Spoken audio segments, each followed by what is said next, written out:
Great, and we're live. So Delia, I'll let you go ahead and kick us off. Okay, thank you so much, and thank you for everyone who's joining in. We have a campaign at Sierra Club to bring wolves back to Colorado because Colorado needs wolves, and wolves desperately need Colorado. I am Delia Malone. I'm our wildlife team chair. I live in Redstone, Colorado, and I work as an ecologist. I've worked throughout Colorado where I conduct biological surveys for rare plants, rare animals, and natural communities. Our goal in doing that is to conserve the plants and animals and our natural history. In my explorations throughout Colorado, although I've discovered and found marvelous examples of rare plants and animals, I've also discovered that our ecosystems are often severely degraded. They're also missing a key element that was largely responsible for creating the beautiful landscapes and amazing diversity that we have. And that one animal that is missing from our landscape is the wolf. Delia, could you speak up a little bit louder? It sounds like there's a volume issue with the Sure. phone. Yep, I can speak into and I can speak up a little bit. Perfect. And then also let me know when we flip through the slides as well. Okay. So is that better? Is that a better volume? That is for me. Aspen, does that work better for you? If I speak up like this, is that better? She says it's about the same. We'll We'll do the best we can. Do your best to turn up audio, and then we'll see if we can edit this afterward as well to make sure it's clear. So we'll keep moving forward here. Thanks. Okay. So we're going to our next slide. Gray wolves have been absent from Colorado since 1944. At the turn of the century, and really since the advent of European development from the mid-1800s, there were initially approximately 380,000 wolves that roamed the West from Montana all the way down to Mexico, and from the shortgrass prairie in Colorado all the way to the coast of California. But it really, in just a very short few decades, the gray wolf population in the West had been reduced to just a few hundred. That's why we are embarking on this campaign to restore wolves to Colorado. Wolves are essential to healthy, sustainable ecosystems. And in my biological surveys of Colorado, that's what I've come to see. That's what I've come to document. Wolves are gone primarily because they are the victims of a culture of myth, a culture of fear and misunderstanding. And we see that in the policies that guide wildlife management in Colorado. So our goal is to tell a new story based in science, guided by science, and based in fact. And if we do that, we know that we can change that story to one of balance, where Colorado's ecosystems are again returned to a healthy, natural state. Next. Wolves are essential because they enhance and restore biological diversity. The healthiest, most stable natural systems tend to be those with the highest levels of biological diversity. That's because all of those connections between wolves and beaver, between grouse and coyote, between wolves and bears and eagles, all of those connections tend to stabilize ecosystems, much like the threads in a mosaic. The more threads you have, the more connections you have, the more stable that ecosystem is. Next. Wolves do this very simply. by eating elk. Wolves are what are called strongly interacting keystone predators. Their primary action is by predating large ungulates, particularly elk. In the photograph that you see on the left of the screen was taken in 1997 in Yellowstone National Park. That was just 2 years after, well, a year and a half after wolves were restored to Yellowstone National Park. And in that photograph, you'll notice that there are only grasses and large trees. There are no shrubs. There's no young trees. In the photograph to the right, it says circa 2010. What we'll notice, we'll see that there are abundant shrubs, and if you look carefully there in the foreground, there are young trees starting to come back up. So by eating elk, the wolves have enabled new vegetation to come up.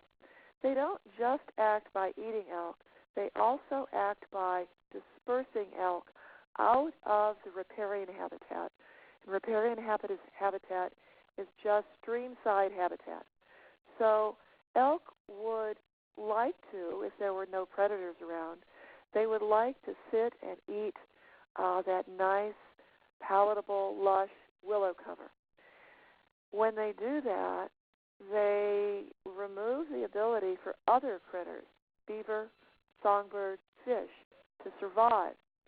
When wolves are restored to that picture, they move elk out of that riparian streamside habitat, allowing the shrubs and the trees to recover. And when that happens, the birds that rely on those shrubs and trees come back. Streams tend to stabilize and are no longer cut down, so they can support cutthroat trout and northern leopard frogs and other amphibians that thrive in those conditions. So by eating elk, wolves initiate a cascade of events that enables other species, like our birds and beaver, to thrive. Next slide. So we see by this predatory action a somewhat counterintuitive effect. By predating elk, wolves actually enhance biological diversity. So when the willow can recover from too much elk browse, the willow come back, the beaver can come back into these streams, and they can build their dams. And when they build their dams, they store water, and that water stored in these streams provides habitat for the cutthroat trout. The willows provide habitat for birds like the Wilson's warbler. These songbirds haven't been seen in Yellowstone since the 1940s. We have similar effects happening in places like Rocky Mountain National Park, where we have so many elk, but we don't have any wolves to control or moderate their populations. And we see the loss of songbirds. We see the loss of beaver. In fact, there is probably only one beaver colony left in Rocky Mountain National Park, and that may be gone as well. The importance of beaver in the arid West is that they store tremendous amounts of water. And in the arid West, where we're grappling with a warming climate, beaver become an essential part of our ecological system. For fishermen, they provide ponds where fish are reared. For songbirds, they provide habitat. So in that way, beaver are reliant on wolves to disperse the elk to enable the willow and the aspen to return. Next, please. Wolves also enhance biological diversity by moderating the population abundances of small predators, like coyotes. In the left of the screen, there's a wolf chasing a coyote off of a recently killed elk. By reducing the populations of coyotes, what we see is a photograph of a young fawn at the bottom of the screen, a pronghorn fawn. What we've seen in the greater Yellowstone ecosystem is that without wolves in the picture, coyote populations were getting altogether too high. Coyotes predate pronghorn, but with the return of wolves, the coyote populations declined, and the pronghorn fawn population bounded back. But that's not to say that coyotes aren't important, because coyotes have a place too. Coyotes are really very important in controlling rodent populations. So in the center of the screen, there's a coyote with a little vole in its mouth. Coyotes also, importantly, control fox populations. And foxes, over there on the right of the screen, has a duck egg in its mouth. Foxes are heavy predators on waterfowl eggs. So foxes are also important in rodent control. So having a balance of all of these predators enables a greater biological diversity. They're all needed, they're all important, but they're important in the proper numbers and abundances. And wolves are the most important keystone predator in maintaining that balance. So it's counterintuitive, but by eating elk and by moderating coyote populations, wolves actually increase the biological diversity and consequently the sustainability of natural ecological systems. Next, please. I point to the Yellowstone ecosystem quite a bit because Yellowstone is a great example of what can happen when wolves are restored and they're protected. In Yellowstone National Park, hunting and trapping of wolves is prohibited. And it's there in Yellowstone that we've seen the greatest impact of wolves, the most positive ecosystem restorative impacts. So what we see is in the early 1990s, before wolves are restored, we see enormous elk populations, 15,000 elk, just in Yellowstone National Park. Importantly, I think it's important to recognize that the abundance of elk are not the indicator of a healthy, sustainable ecosystem. What is an indicator of ecosystem health is the diversity of a suite of life. If a system is overburdened by elk, if there's too many in a system, you'll see biological diversity decline, which is what we saw before wolves. When wolves are restored in 1995, what we see is by 2010 a decline in the elk population, but we also see a recovery of the ecosystems. So in 1998, just a few years after wolves were restored, all of the young aspens, the ones that are suckering and coming up from the old ones, all of them were eaten by elk. So there was no possibility for recruitment of new stands of aspen. Well, after a few years, we see the elk population decline, and we also see at the same time a recovery in the aspen forest. So we see only 20% of the aspen juveniles, the recruits, eaten by elk. And that allows the return of other animals, other organisms like songbirds. So with the recovery of aspen and with the recovery of willow, because the elk populations have gone down, we see the return of songbirds, yellow warblers, Wilson's warblers, warbling vireos. We see the return of beaver to the park. In 1996, directly after wolves were brought back, there was only one beaver colony in the entire Yellowstone Park. By 2009, there were 12, and by 2016, that number has increased to 14 or 15 colonies. importantly, beaver also, the ponds that they build from their dam activity, provides marvelous habitat for waterfowl. So in Wyoming, what the researchers found was that in beaver ponds produced a 75 times higher presence of ducks in adjacent streams. So these cascades of effects that are initiated by the presence of wolves flow through and ripple through ecosystems, enhancing biological diversity and thereby enhancing sustainability of those ecosystems. So next, please. For wolves to do this, for wolves to have their cascade of effects, they have to have a family.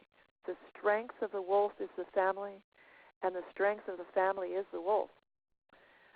When wolves breed, their puppies stay with them for a very long period of time. The wolf family and the puppies, the entire family partakes in the raising of the pups. The aunts, the uncles, all bring the puppies food, and they all teach the puppies how to be a wolf. To be a wolf means that you go after prey like the elk in this picture that is much larger than you. So wolves weigh, females weigh 80 pounds or so. Males, a big male, may weigh up to 120 pounds. But the elk in this photograph on the right probably weighs 700 or 800 pounds. To learn how to take down an elk of this size requires cooperation, and it requires learning. And that is why it's so important to maintain the family structure. When you lose the adult alpha male or female, the alpha male or female are the leaders of the pack, you also lose the acquired knowledge, the knowledge that's passed on from generation to generation, and it teaches the young how to hunt natural prey. If we lose that acquired knowledge, the young will often turn to livestock, which is much easier, or they won't survive. So the strength of the wolf is the family, maintaining those family bonds, working together, learning to cooperate is essential to the wolf's ability to be able to moderate elk populations. Next, please. So why don't we have wolves in Colorado? We need to step back till about the mid-1800s for a brief explanation. As the Europeans were moving west, they settled in lumbering camps, in mining camps, and all of that new population needed to be fed. What happened with that burgeoning new human population in the West was market hunting. Market hunting of elk and pronghorn and deer and bison virtually exterminated the prey base for the gray wolf. At the same time that this market hunting was going on, the ranchers were bringing in livestock. Well, the wolves, needing to eat, of course, turned to the livestock because they didn't have their natural prey base. And when they turned to livestock, the ranchers initiated a war on wolves, which resulted in very short order in their extermination. The government participated in the extermination of wolves by providing bounty hunters for trapping and poisoning. The trapping and poisoning wasn't relegated to just wolves.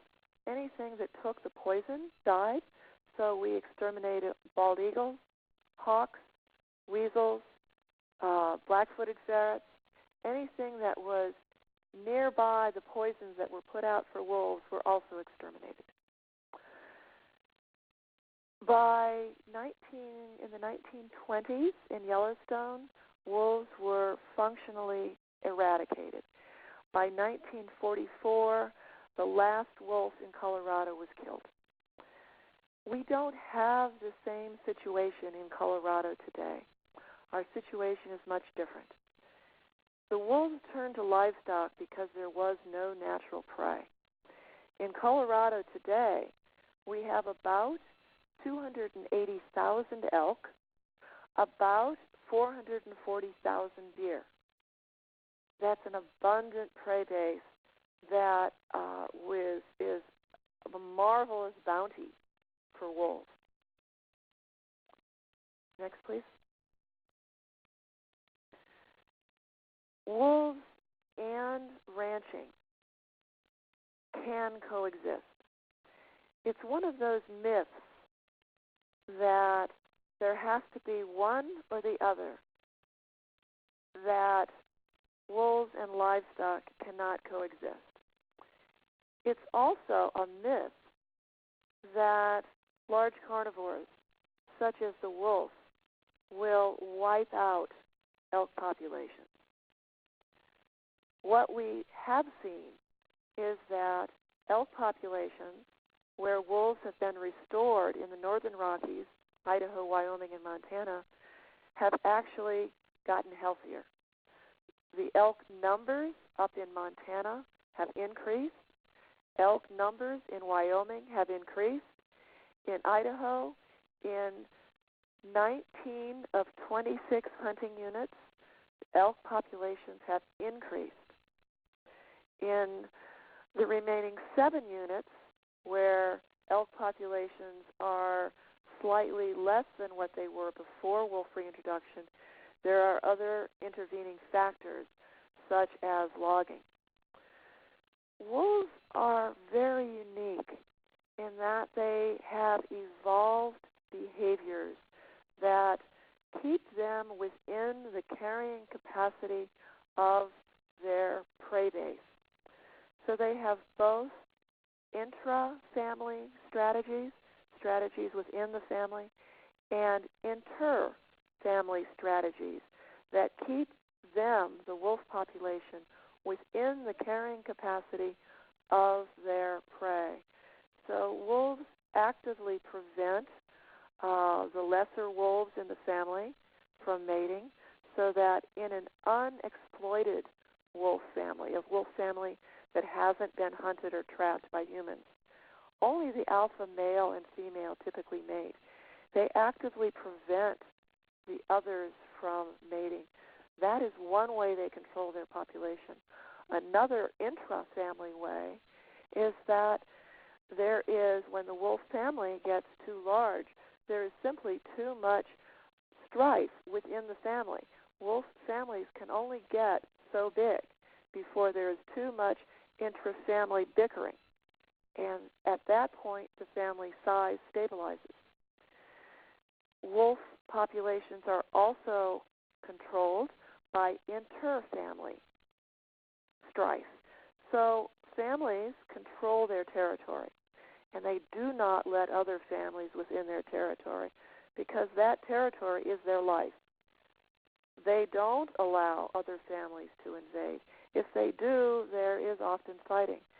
So in two ways, wolves control their own populations so that they don't exceed the carrying capacity. They control their populations through intra-family behaviors and through inter-family behaviors.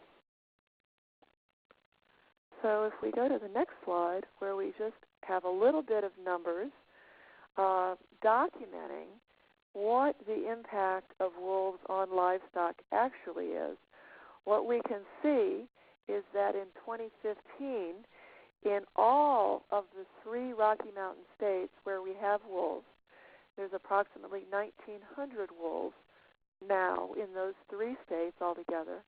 There were a total of 148 confirmed cattle mortalities from wolves.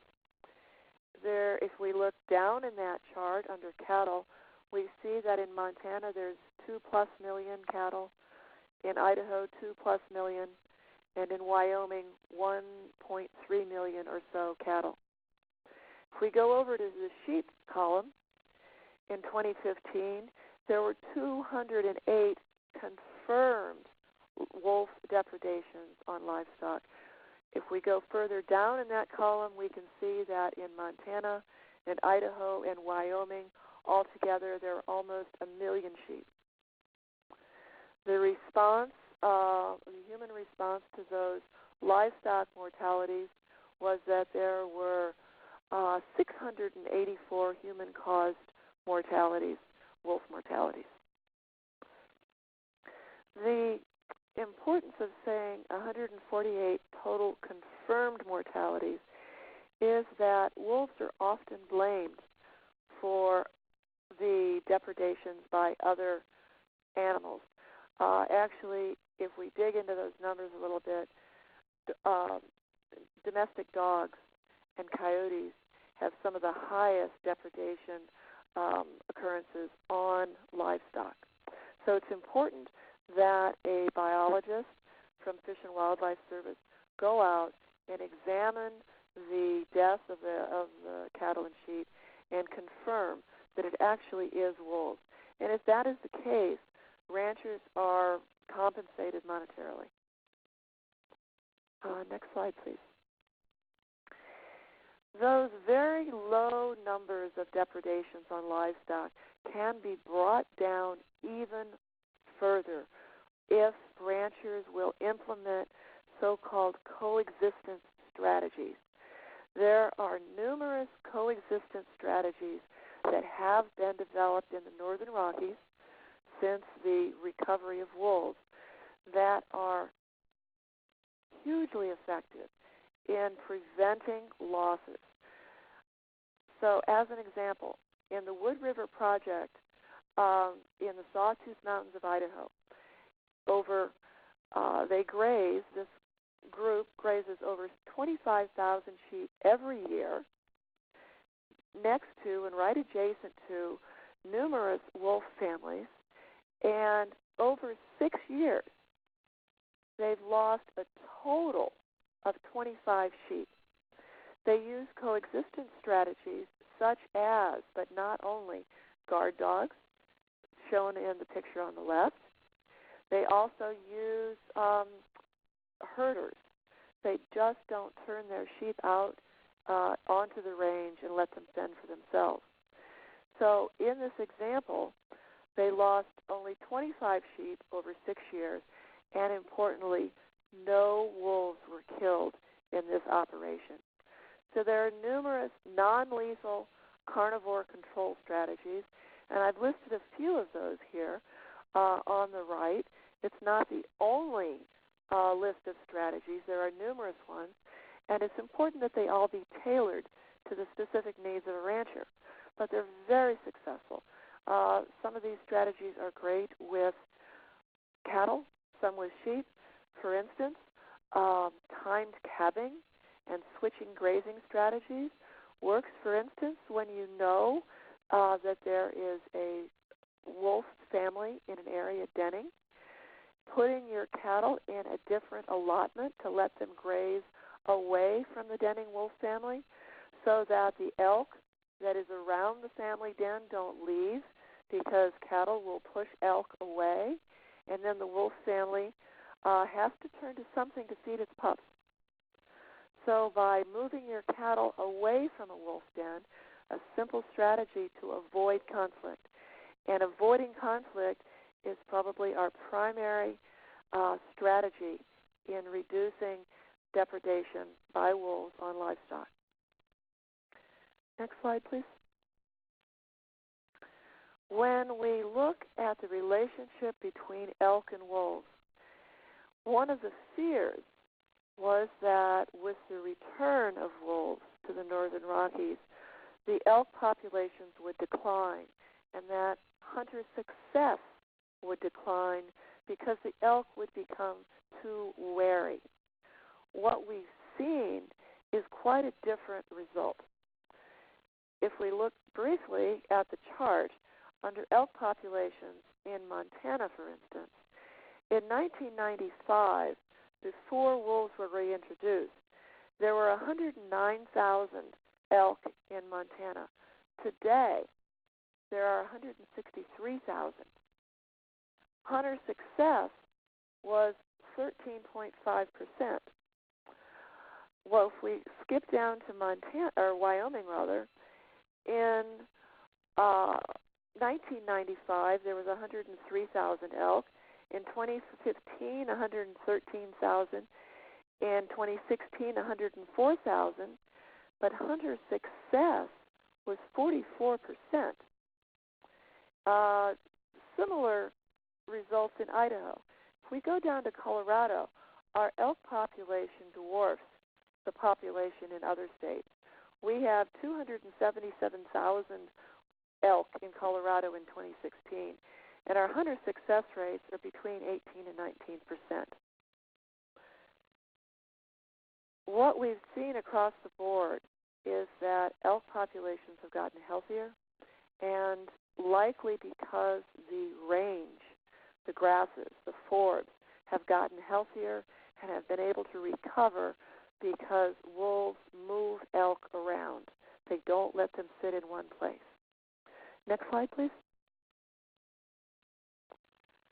Wolves also make elk populations healthier by removing the old ones and the sick animals. Elk are, when they're too close together, disease is easily transmitted. Removing those diseased animals, removing the older animals, leaves more forage for the healthier ones. So wolves hunt by examining and testing elk. And in that examining and testing and watching, they're able to pick out the ones that are the easiest. They're not going to hunt the strongest. Wolves are often severely injured by elk. Elk are huge. They're strong. Most wolves that are necropsied have some sort of broken bone, broken skull, crushed jaw, broken legs, because hunting is dangerous. So they don't want to go after the strong and the healthy, unlike humans. They want to go after the weak, and in so doing, the herd of elk gets stronger. Next slide, please. So where in Colorado and how many do we need in Colorado? In a study, what we looked at were those areas with the highest elk populations, the most road-less area, the least numbers of livestock, and the most protected habitat.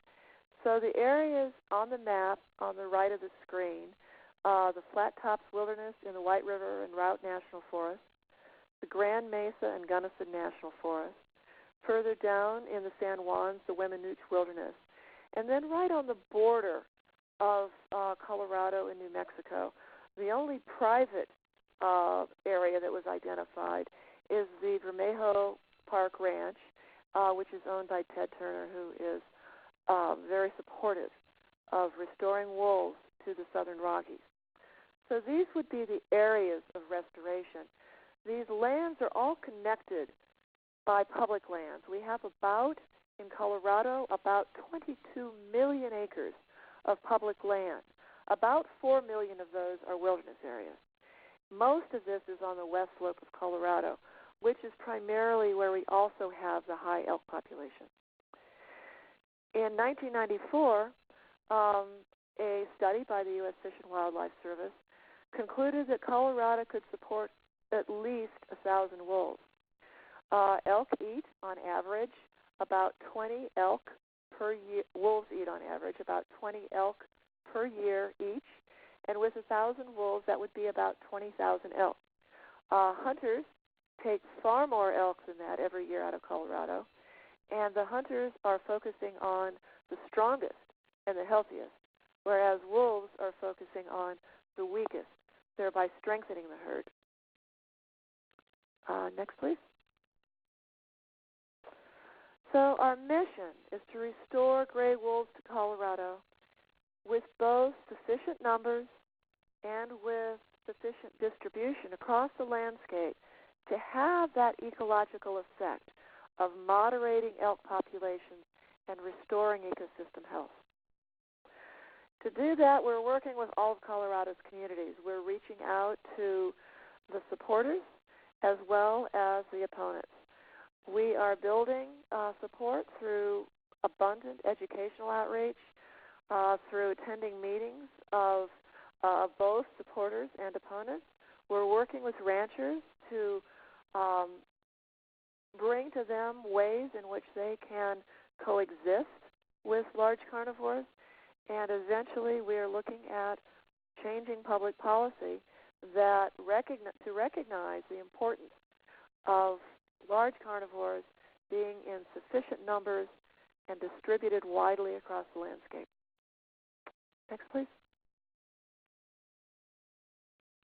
So we have a vision of restoring wolves to Colorado and bringing a new relationship with nature, one where we are in balance, where we can achieve a healthy, vibrant ecosystem where the entire suite of life is present. So why now? What I've seen as an ecologist is the legacy of the wolf, the beauty of Colorado, the legacy that the wolf brought us of the biological diversity being degraded. Given that the wolf was deliberately exterminated from Colorado, we have a responsibility to restore that balance. Reestablishing wolves in western Colorado would fill that gap. It would connect the entire North American wolf population from the northern Rockies down into New Mexico. We would restore the connections that enabled the diversity of life in North America to flourish in the first place. And Sierra Club's campaign to restore wolves is essential to happen right now. So, taking action, well, become a wolf restoration outreach volunteer. We've recently put together an online wolf restoration training to enable folks to go out and help us bring people into the vision of wolf restoration in Colorado. Attend public meetings, gather signatures, lead hikes into wolf country, organize films and wolf presentations. We need you all to do that. So I think we have a little bit of time for questions. Yes, we do. See, I'm going to go ahead and keep the recording going. We just had a couple of folks hop off. So Aspen, right. I know you had audio troubles, but do you have any questions you want to just type out? Can you hear me? Yeah. Hello. Oh, we can. I don't have any specific questions at the moment. I'm just really excited that this is starting up. And who is Delia? Are you the main person leading this charge here in Colorado? Well, I am, but I also have a very active team. So I'm maybe the team leader, but like wolves, it's the whole family. So we have several folks on our team that are quite active, but quite honestly, we need a lot more. Where are you guys based? In Boulder or Denver? The Sierra Club offices are in Denver. But your team is here in Denver as well? Well, we're pretty scattered, to tell you the truth. I'm on the West Slope. I live in Redstone. Near Carbondale and Aspen over there. We have team members in Denver. We have team members in Boulder. So we're sort of scattered across the state. Okay, yeah, I would love to talk to you more and just see where you guys need help. I am on the Our Wild America campaign team. Great, okay. And I think there's definitely some overlap there that we can connect the dots, but I definitely want to help out on this campaign as well. Fantastic. We need your help, absolutely. So I'm thrilled that you're. What would be great is if you could just email me, and we can set up a time to talk about details and where you feel like you might want to help out. Okay, great. Thank you. I think the second to last slide has my Sierra Club email address, so that would be a great way to contact me. Okay, I will do that. Thank you. Okay, thank you. Great. Well, I will go ahead and wrap up the call here and wrap up the recording. But Delia, I just want to say thank you so much for taking the time to do this. I'll turn this around next day or two and have a YouTube this presentation available for anybody to watch. Okay, great. Thank you, Bryce. This was super. Yeah. Thank you. Absolutely. You all have a wonderful night. Thanks, you too. Good night, everyone. Good night.